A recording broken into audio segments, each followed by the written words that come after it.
وعن طريق طلال يوسف. إذا بأسماء، بحضور، بتقدم، بفرصة، وحمود سلطان في المواجهة وفي المرمى، وفي المرمى ليأتي التقدم الآن في هذه اللحظات. التقدم والإثارة تأتي إذن مع انطلاقة المباراة في مواجهة حمود سلطان، والهدف الأول إذن في هذه اللحظات في مواجهة حمود سلطان. شوف يأتي الهدف والتقدم وأول أهداف هذا اللقاء. لاحظ لنجوم العالم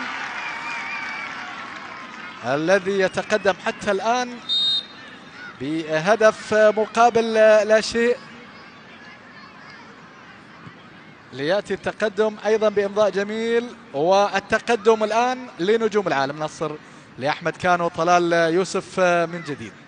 طبعا هي هذه يعني حقيقة شكرا لهؤلاء الأساطير. يا سلام يا سلام، كرة من الأخضر بلومي.